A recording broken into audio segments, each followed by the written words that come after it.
Il est 17h36 minutes. Nous avons donc avec nous Donald Couture-Letta. Nous avons également Ismaël Robert. On va voir où se trouve Ismaël. Ismaël. Ça va, mais...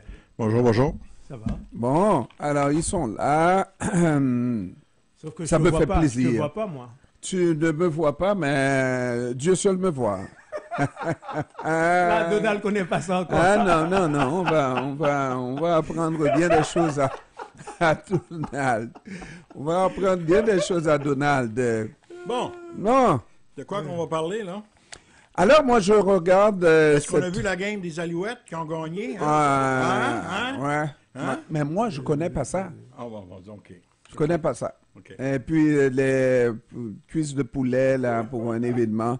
Aller faire semblant de bien connaître ça, là, quand je connais pas ça, je connais pas ça. Hein? Moi, Je vois. j'ai joué. Ah oui? J'ai même fait 3 camps d'entraînement avec les Alouettes. Pas de comme... Montréal. Hein? Ah, oui. Ah oui? Oui, absolument. Ça veut dire que je pense que... C'est un gambler aussi. Il joue, il gagne de l'argent aussi. Ouais. Ouais. Ah ben, J'aime surtout les chevaux. Madame Dufault, 3 années, tu n'as pas réussi à te faire classer, à faire partie de l'équipe, là. Non, mais Tu n'étais pas fort, Donald. J'étais un très bon joueur de football. Mais, à l'époque, il faut dire qu'on acceptait à peu près une douzaine de joueurs canadiens, puis tout le reste, c'était des Américains. OK. Puis les Américains, quand ils arrivaient ici, tu voyais la différence. Puis moi, je dis, la première année, je suis allé, je dis, oh mon Dieu, regarde là, qu'est-ce qui vient d'arriver. Les Américains connaissent le football, ils jouent le football. Et je suis un amateur encore aujourd'hui. Je regarde la Ligue nationale de football, les États-Unis. Puis je voyais tout de suite que, oh mon Dieu, ils vont nous tuer. Tu sais, t'as des monstres. Ah oui. Mais j'ai resté 3 ans, j'ai fait 3 ans des camps d'entraînement, j'ai adoré. Et j'ai toujours suivi. J'ai toujours suivi depuis ce temps-là. Ouais. Alors, messieurs, on parle de cette première journée de trêve dans la bande de Gaza. Oui. Est-ce que c'est Netanyahou qui en a décidé ou est-ce que c'est la pression internationale, les États-Unis qui sont l'objet... Ne vous consultez pas entre vous, là. On se consulte pas. Non. Non. Je connais pas. Tu sais, souvent, moi, je lui laisse parler d'abord et ensuite je prends. Ouais, Mais si vous voulez que On je a nos dise quelque tactiques, chose, quand ben même. oui. Vous avez vos plans. Non, mais écoutez, messieurs, on ne demandait que ça. C'est-à-dire qu'il y ait une trêve, peu importe l'épithète qu'on aurait donné, qu'on cesse de tuer. C'est ce qu'on voulait. Par contre, combien de temps ça va durer, c'est pas ce qui est important pour l'instant. Ce qui est important, c'est que pendant 4 heures de temps, pendant 5 heures de temps, on ne tue pas des gens. C'est ça pour moi l'essentiel. L'autre, l'analyse qui va venir, est-ce que c'est Netanyahou qui a décidé? Je peux dire, je ne suis pas là, mais je peux dire non. Ce n'est pas la pression internationale non plus. Netanyahou n'a peur d'une seule chose, que les États-Unis ne les supportent. Si le reste du monde ne supporte pas Netanyahou, ils s'en fichent royalement. Mais les États-Unis, dont ils dépendent de 4,5 milliards de dollars chaque année des États-Unis en termes d'armement, de l'argent aussi, de ce qu'on appelle la liaison indéfectible des États-Unis face à l'Israël, c'est de ça qu'il a peur. Donc, je pense que les États-Unis, 2 facteurs conjugués ensemble, parce que Biden est en train de perdre les pédales aux États-Unis, les démocrates sont en train de perdre les élections. Donc, ils se sont dit, voyons voir, et en grande partie, les Noirs, massivement, tu te rappelles, Jean-Ernest, c'est les Noirs massivement qui ont mis Joe Biden, parce qu'ils ont voté en groupe, qui ont mis Biden au pouvoir. Oui. Donc, si les mêmes Noirs aussi massivement qui appuient les Palestiniens décident de ne pas voter, c'est clair et certain, ils vont perdre. Tout ça conjugué ensemble, c'est... Non, on va régler la question. Mais la question aussi par rapport à qui, quoi, comment. Première des choses, je pense, les gens qui ont mis la pression sur Benjamin Netanyahou, c'est justement la population israélienne. Ouais. Et ceux qui étaient dans la rue avec les pancartes, sauver des gens, ramenez-le. Puis depuis le début, ils disent qu'il n'a pas fait la job comme il faut. Ils le disent d'ailleurs. Puis ils disent directement à Netanyahou. À tel point que Netanyahou, quand ils ont pris la décision devant le meeting qu'ils ont fait, puis c'était tous des ex-membres du Knesset, puis tout ça, Lui, il était là, puis il dit, oui, c'est le moment de le faire. En voulant dire, lui, il avait compris. Mais c'est pas lui qui a compris. C'est le peuple israélien qui sont dans la rue depuis un bon bout de temps, qui disent, écoute, là, on veut les ramener ici à la maison, contacter Hamas. Puis Hamas, ça fait déjà quasiment un mois qu'ils disent qu'ils sont prêts à faire des échanges. Puis c'est Netanyahou qui a toujours refusé. Refusé. Mais quand il a vu le peuple israélien dans la rue, particulièrement les manifestations à Tel Aviv, puis ils sont partis un jour de Tel Aviv, ils ont marché tout le long de l'autoroute qui est là, jusqu'en Israël, jusqu'en Jérusalem, pour dire à Netanyahou, mais c'est le temps que tu prennes une décision. Et c'est ça qui a poussé l'affaire de Netanyahou. Alors, messieurs, il est important de voir l'avenir, de voir la suite des choses. Là, on est dans une solution à petits pas. Oui, c'est de 4 jours en 4 jours. Peut-être que ça peut aller un petit peu plus. Mais la solution ultime, finale, là, c'est la création d'un État palestinien. Je veux croire que le fait de l'articuler, de revenir à cette théorie comme solution la seule viable, n'est-ce pas, pour davantage Israël. Israël ne vivra jamais en paix tant et aussi longtemps que les Palestiniens n'auront pas leur propre État, qui seront terrorisés d'une certaine manière aussi. Alors, l'exemple du 7 octobre, c'est un exemple patent et ça a donné l'exemple extraordinaire à tous ces âmes bien pensantes, n'est-ce pas? Et on revient avec la solution. Maintenant, pendant combien de temps ça va durer? Qui va prendre la décision de ne pas attendre que ça change encore, qu'il se passe trop de temps avant d'agir? Qui peut faire changer Israël? Parce que ce n'est pas seulement Netanyahou. Après Benjamin Netanyahou, il y a d'autres Netanyahou en Israël. Oui, mais je pense qu'il y a quelque chose que Joe Biden a dit cette semaine quand il a rencontré Mahmoud Abbas, l'autorité palestinienne. Lui, M. Biden croit encore que Mahmoud Abbas a quand même l'oreille des Palestiniens, qui est complètement faux. À Ramallah, s'ils peuvent le rencontrer, ils vont le pendre. L'autorité palestinienne a perdu toute crédibilité vis-à-vis des Palestiniens. Pourquoi? Parce qu'effectivement, ils jouent leur rôle d'intermédiaire, puis effectivement, ils se protègent en même temps. C'est plus l'autorité palestinienne qu'on a connue il y a une quinzaine d'années. C'est complètement changé, complètement. Puis même Mahmoud Abbas devait prendre sa retraite à son âge ou tout ça. Fait que ça veut dire que je suis pas sûr, moi, que la question de l'État ou la solution des deux nations, hein, un à côté de l'autre. Je suis pas sûr que Netanyahou veut ça non plus. C'est pas quelqu'un... Netanyahou n'en veut pas. N'en veut pas, ça c'est clair. Puis Netanyahou, il dit d'ailleurs, après les 4 jours de paix, de cessez-le-feu, puis d'échange de quelques otages vis-à-vis de certains Palestiniens, on va y retourner. On va y retourner. Puis c'est clair dans sa tête à lui, de plus en plus, qu'effectivement, ils veulent retourner à Gaza pour contrôler Gaza, qu'ils ont lâché en 2005. Là, c'est fini, là. Ils retournent, puis ils restent. Puis ça va être la même chose, finalement, en Cisjordanie, avec les organisations religieuses qui vont jusqu'à tuer, hein. Mais Ismaël a soulevé quelque chose, Donald.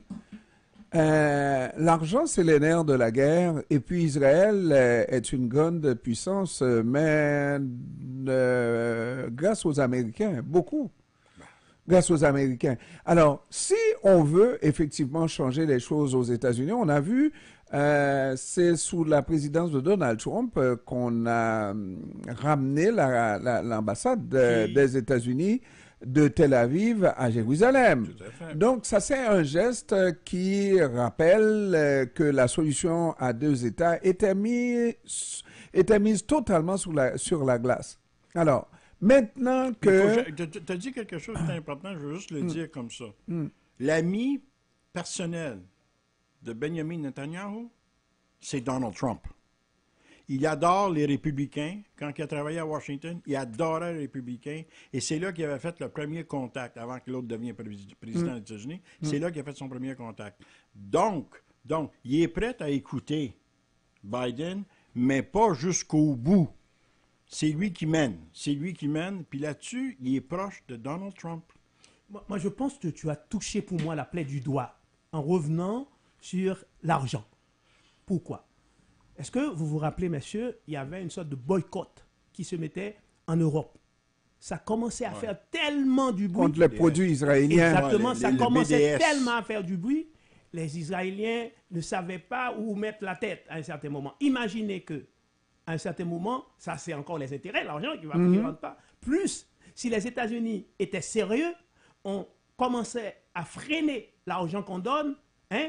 Moi je pense que ça ferait... Parce que tu as dit en même temps aussi, après Netanyahou, il y a d'autres. Il y a eu avant Netanyahou, il y avait d'autres. C'est les mêmes. Absolument. Il y a même, sauf Isaac Rabin qu'on a tué à un certain moment. Mais c'est les mêmes. Peu importe. Regarde dans les territoires occupés avec les colons.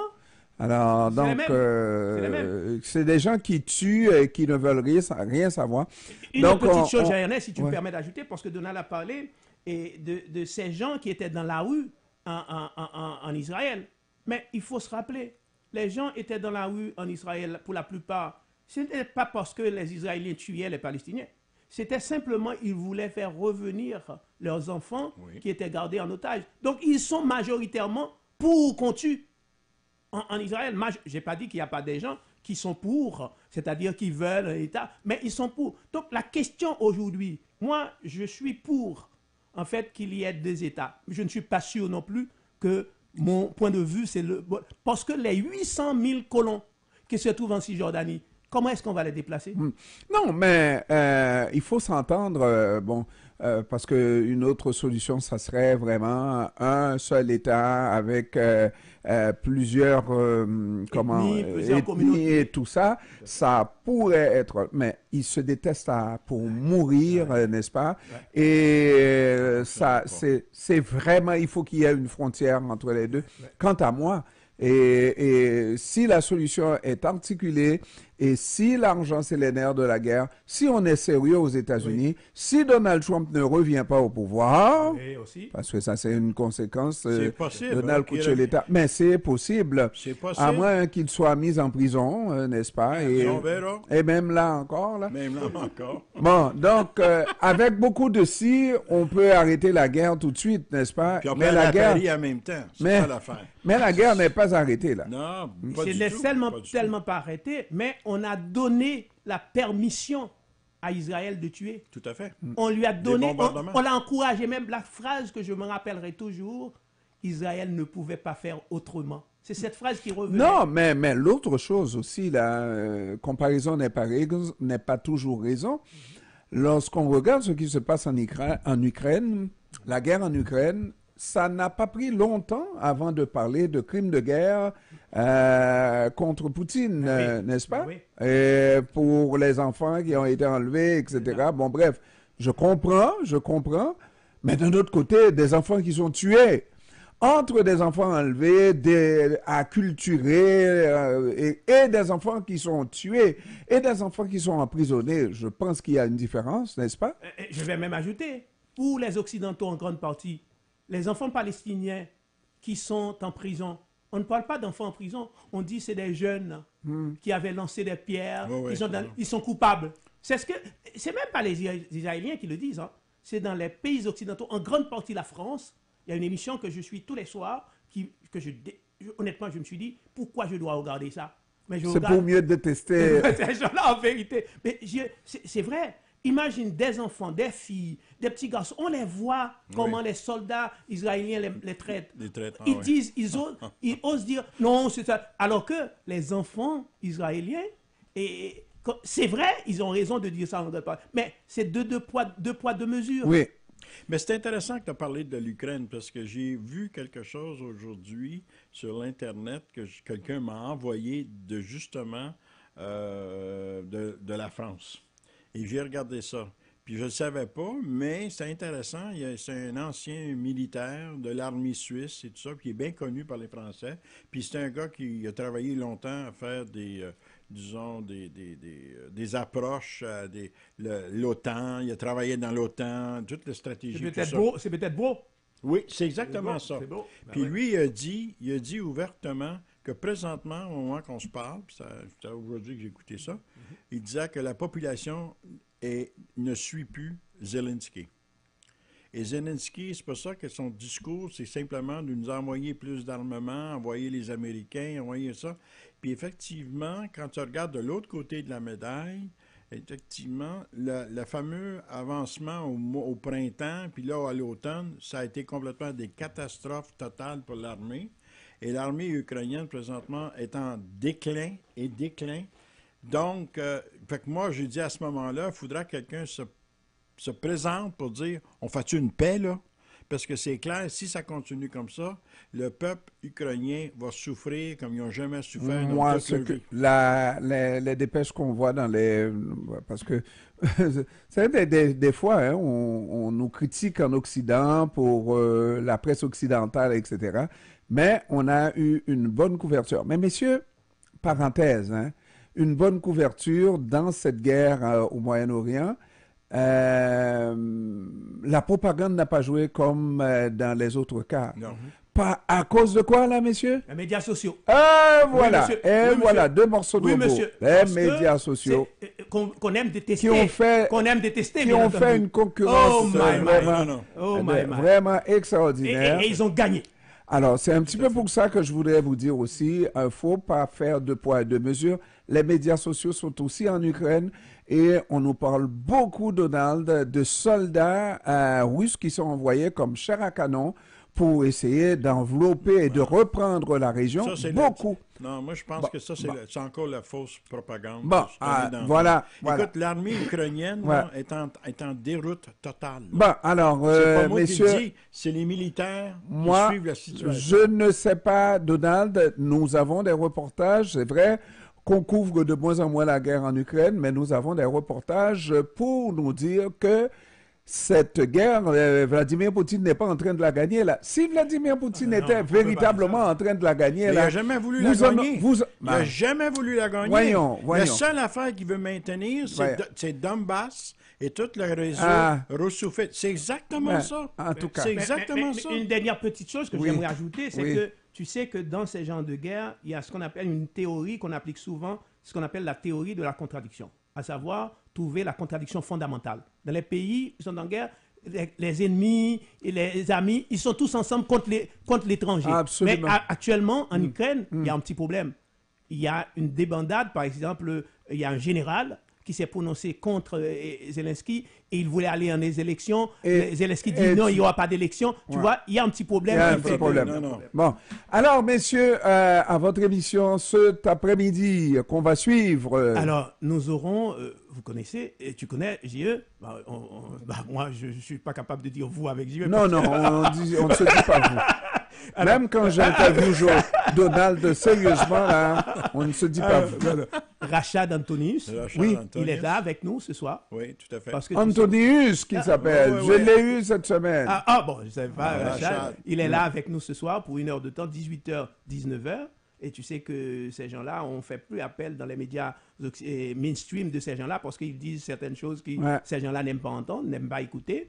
Il sera avec nous. Et aussi, on ne laissera pas tomber Haïti parce que, Jean-Ernest, tu as entendu comme moi, il y a beaucoup de mandats. Toi, tu es habitué avec ça, qui sont envoyés à des gens corrompus, à des gens qui font toutes sortes de choses.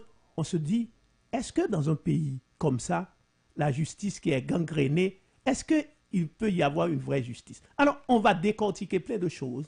Voilà. C'est ça. On a des Voilà. invités pour venir parler de tout ça. Voilà. Fait qu'on- on parle d'Haïti. On parle d'Haïti. Alors, Dominique, Donald et Ismaël sont là. Tu leur dis un petit bonjour, Dominique? Allô, allô Ismaël, Bonjour, allô Donald, Dominique. Bonjour. comment allez-vous? Ben, On ça va va bien, bien, on va ça va bien, bien. on va Ça fait bien. longtemps qu'on ne s'est pas Ben oui, parlé, ben on ne oui. s'est pas salué là. C'est ça fait longtemps, ben oui, je vous attendais, je disais qu'ils sont partis, mais bon. On Bon, est moi, là. je vous attendais, c'est correct. c'est Merci. l'essentiel. Donc, tu écoutes l'émission. Oh oui, c'est sûr. Ah, merci beaucoup. vois? Merci Allez, à vous. Bonne soirée. Bonne soirée. Bonne soirée.